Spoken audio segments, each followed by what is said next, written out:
Iya, saudara, kita akan melanjutkan sekarang pembacaan kita sudah di 2 Tawarik, masih di pasal 36. Kita sudah membaca kemarin bagaimana Yosia mati dibunuh oleh Raja Fir'aun Neko dari Mesir karena ya memang sudah dinubuatkan Tuhan bahwa Yosia tidak akan melihat penghukuman Tuhan sebab Tuhan akan menghukum Yehuda dan Yerusalem.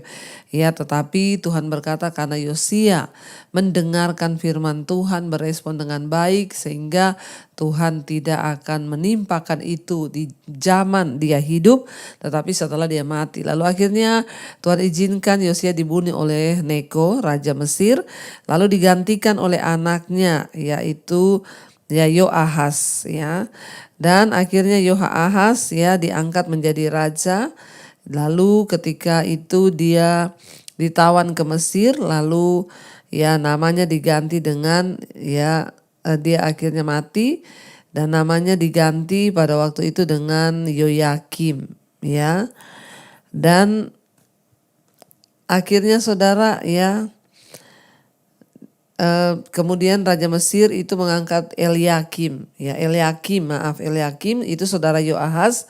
Lalu Yoahas ditahan di Mesir dan Eliakim itu namanya diganti menjadi Yoyakim. Lalu Yoyakim mati digantikan anaknya Raja Yoyakin ya, tadi sekarang Yoyakin. Lalu sekarang kita sudah sampai ke 2 Raja-Raja ya, 2 Tawarik pasal 36. Bagaimana akhirnya ya kita lihat bahwa Yehuda akan segera masuk ke penghukuman karena murka Tuhan, mereka dibuang ke Babel.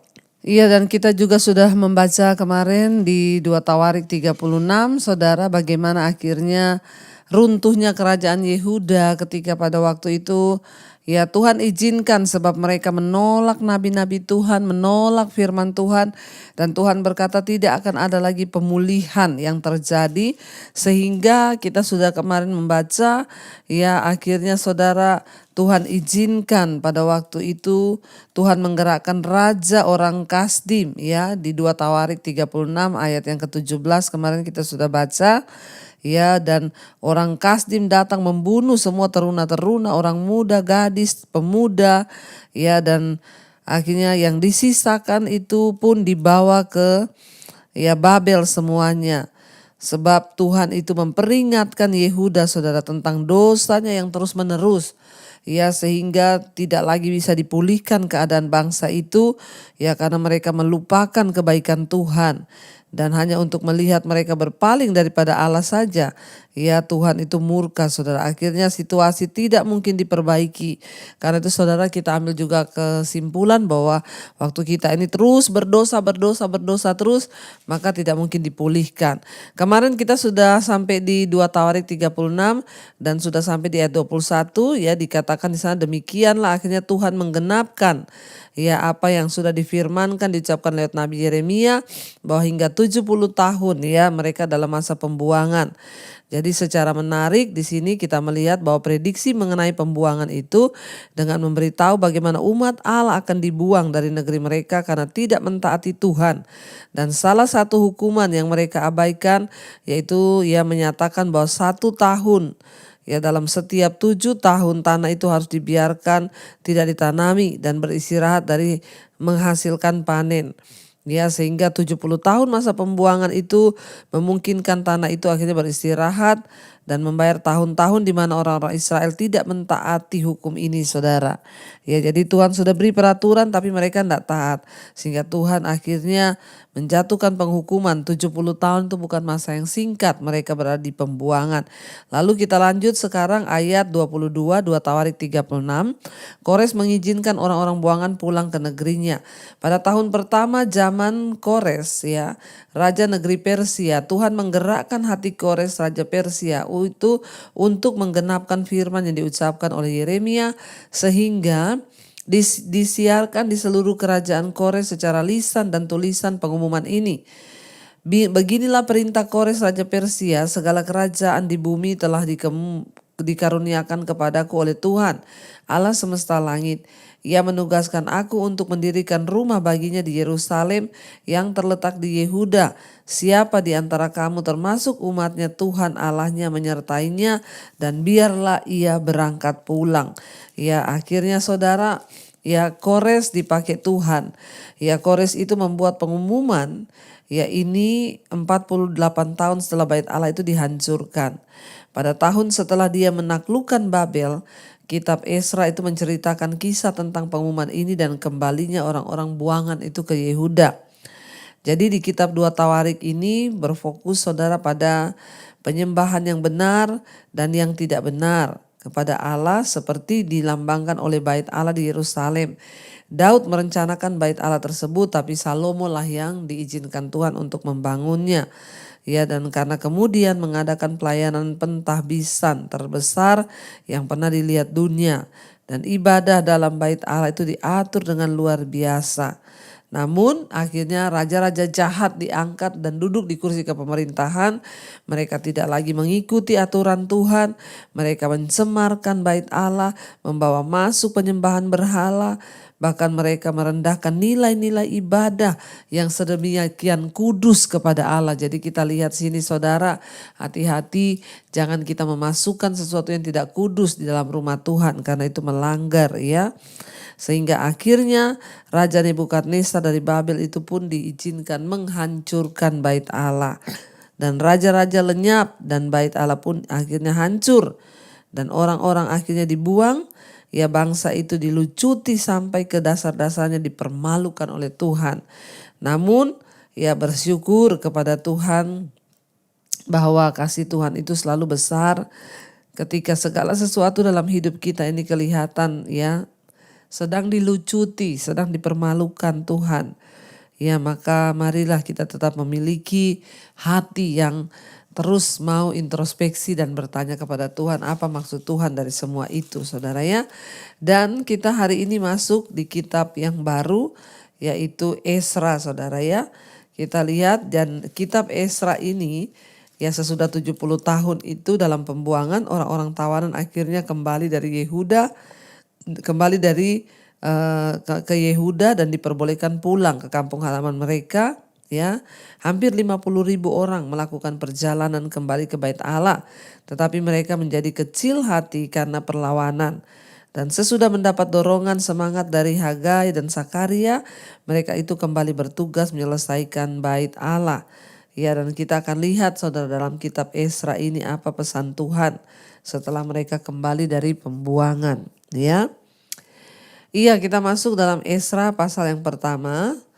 Ayat yang pertama mulai di sana judul perikopnya, Kores mengizinkan orang-orang buangan pulang ke negerinya. Pada tahun pertama zaman Raja Kores, Raja negeri Persia, Tuhan menggerakkan hati Kores, Raja Persia itu untuk menggenapkan firman yang diucapkan oleh Yeremia, sehingga disiarkan di seluruh kerajaan Kores secara lisan dan tulisan pengumuman ini. Ya beginilah perintah Kores, Raja Persia, segala kerajaan di bumi ini telah dikaruniakan kepadaku oleh Tuhan Allah semesta langit. Ia menugaskan aku untuk mendirikan rumahnya di Yerusalem yang terletak di Yehuda. Siapa di antara kamu yang termasuk umatnya, Allahnya menyertainya.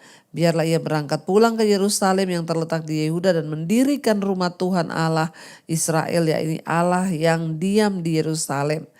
Dan setiap orang yang tertinggal dimanapun ia sebagai pendatang harus disokong oleh penduduk setempat dengan perak dan emas, harta benda dan ternak, di samping persembahan sukarela bagi rumah Tuhan yang ada di Yerusalem.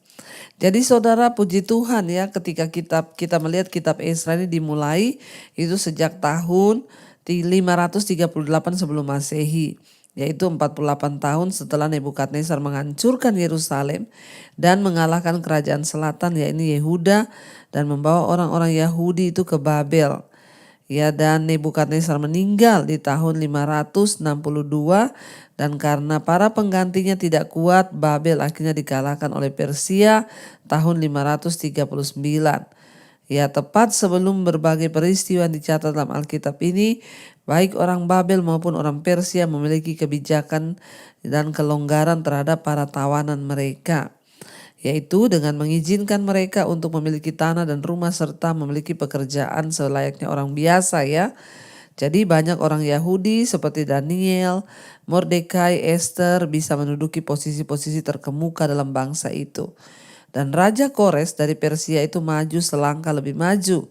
Dia mengizinkan banyak kelompok orang buangan termasuk orang-orang Yahudi boleh kembali pulang ke kampung halaman mereka. Dengan melakukan hal ini, dia berharap bisa memperoleh kesetiaan mereka dan demikian itu menyediakan saudara bagi dia, yaitu ya perbatasan-perbatasan kerajaannya itu lebih luas dan bahkan dia mendapatkan banyak pengaruh ya dari orang-orang itu, saudara. Dia menyuruh mereka itu pulang ya. Jadi saudara, ini di sini juga lah makanya kita tahu ketika pembuangan itu Daniel, Sadrak, Mesak, ya juga kisah tentang Esther di kerajaan Persia itu sejak dari pembuangan itu, saudara ya. Mereka berada di Persia. Lalu Tuhan mengizinkan atau melunakkan hati Raja Persia untuk menyuruh mereka pulang. Dikatakan bahwa mereka harus pulang dan membangun bait Allah, bahkan orang-orang yang tertinggal di sana harus menyokong ya pembangunan rumah Tuhan itu. Ayat 5, maka berkemaslah kepala-kepala kaum keluarga orang Yehuda dan orang Benyamin serta para imam dan juga orang-orang ya mereka itu orang-orang Lewi, yakni setiap orang-orang yang hatinya digerakkan Allah untuk berangkat pulang dan mendirikan rumah Tuhan yang ada di Yerusalem. Dan segala orang di sekeliling mereka membantu mereka dengan barang-barang, perak dan emas, harta benda dan ternak, dan dengan pemberian yang indah-indah, selain dari segala sesuatu yang dipersembahkan dengan sukarela. Pula Raja Kores menyuruh mengeluarkan perlengkapan rumah Tuhan yang telah diangkut Nebukadnezar dari Yerusalem dan yang ditaruhnya di dalam kuil Allahnya. Kores Raja Persia itu menyuruh orang mengeluarkan semua itu di bawah pengawasan Mitredat, ya bendahara raja, yang menghitung seluruhnya bagi Sebsbasar, pembesar di Yehuda. Inilah daftarnya: 30 bokor emas, 1000 bokor perak, 20 9 pisau, 30 piala emas ya, 30 piala emas pula 410 piala perak dikatakan di sana, dan 1000 emas dan 1000 buah barang-barang lain. Barang-barang emas dan perak itu seluruhnya berjumlah 5.400. Semuanya itu dibawa oleh Sebsbasar sewaktu orang-orang buangan itu dibawa pulang dari negeri Babel ke Yerusalem. Jadi ya bersyukur orang-orang ya Yehuda ini karena Tuhan itu mungkin mendengar doa mereka. Lalu Tuhan izinkan Raja Persia Kores mengalahkan Babel. Lalu dia ambil alih pemerintahan di sana dan mereka semua diizinkan pulang. Bahkan barang-barang dari rumah Tuhan itu dikembalikan semua ya oleh Kores untuk dibawa kembali ke dalam rumah Tuhan. Dan akhirnya pada waktu diizinkan pulang, banyak orang Yahudi memilih untuk pulang ke Yerusalem ya, tetapi banyak juga yang memilih untuk tetap tinggal di Babel, karena sekalipun mereka orang buangan ya beberapa dari mereka diizinkan bekerja, boleh memiliki rumah di Babel ya. Jadi ada yang pulang, ada juga yang tetap tinggal. Dalam perjalanan mereka kembali memang sulit, saudara, berbahaya bahkan mahal, berlangsung lebih dari 4 bulan ya ketika mereka pulang. Dulu belum ada pesawat ya, mereka pulang berjalan kaki dengan kondisi yang buruk ya, dan Yerusalem dan daerah di sekelilingnya juga masih berupa reruntuhan. Orang-orang yang tinggal di wilayah itu semua juga bersifat bermusuhan. Tetapi catatan Persia menunjukkan bahwa banyak orang Yahudi yang dalam pembuangan telah mengumpulkan kekayaan besar sehingga mereka bisa pulang ke Yerusalem. Dan itu berarti mereka akan menyerahkan segala yang mereka miliki dan sehingga mereka harus memulai dari awal.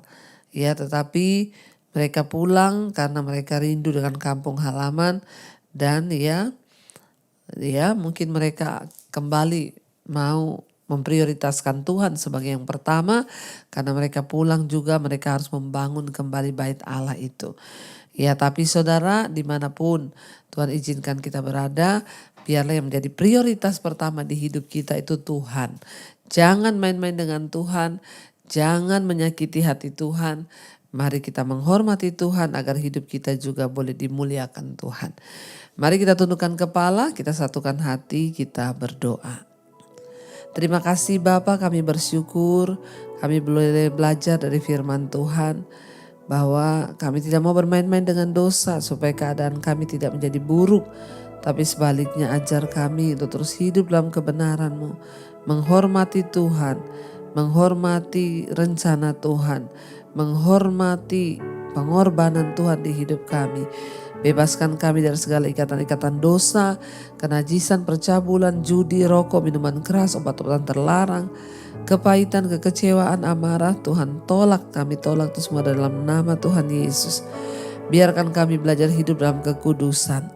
Maka hamba berdoa untuk setiap mereka yang mengalami sakit. Mari saudara kita yang sakit malam ini, letakkan tangan kita di dada. Percaya dalam nama Yesus ada kuasa Tuhan yang besar. Kami berdoa sembuhkan setiap kami yang sakit. Dan biarlah Tuhan lewat hidup kami nama Tuhan boleh dipuji dan dipermuliakan. Dalam nama Tuhan Yesus kami percaya kami sembuh Tuhan. Berkati setiap mereka yang merindukan cari pekerjaan. Tuhan juga pertemukan yang terbaik, yang ingin menjual aset untuk melunaskan hutang piutang, yang terbeban, terlilit dalam masalah keuangan. Tuhan lepaskan dalam nama Yesus. Yang rindu punya keturunan, dibukakan kandungan yang tertutup dalam nama Tuhan Yesus. Anak keturunan ilahi Tuhan berikan. Terima kasih Bapa, kami terus menyerahkan bangsa dan negara kami Indonesia. Lawatan Tuhan tercurah bagi Indonesia, dijauhkan dari kekacauan, pemberontakan, bahkan apapun bencana. Tuhan tolong selamatkan bangsa kami. Hujan pertobatan tercurah sehingga semakin banyak orang datang menyerahkan hidupnya kepada Tuhan dan dilayakkan Tuhan, bahkan berhenti dari setiap keinginan-keinginan dosa Tuhan. Berkati juga Bapak Presiden Jokowi, apa yang sudah diperbuat bagi bangsa ini Tuhan membalaskan berlipat kali ganda. Dan kami juga berdoa untuk pelantikan presiden mungkin di bulan Oktober nanti. Biarlah presiden yang baru atas Indonesia juga boleh menjadi presiden yang takut akan Tuhan. Terima kasih Bapa. Mari saudara kita juga melepaskan berkat bagi bangsa-bangsa di 5 benua Asia, Afrika, Amerika, Eropa, Australia. Kami sungguh-sungguh berdoa supaya terjadi lawatan Tuhan. Sebelum kedatangan Tuhan kali yang kedua kami lepaskan Tuhan. Biarlah anugerah berkat damai sejahtera-Mu turun atas semua bangsa-bangsa. Karena itu Bapak Ibu mari buka hati dan tangan-Mu, terimalah kiranya berkat rahmat anugerah dari Allah Bapa, cinta kasih Tuhan Yesus Kristus, penyertaan Allah Roh Kudus turun atas hidup kita.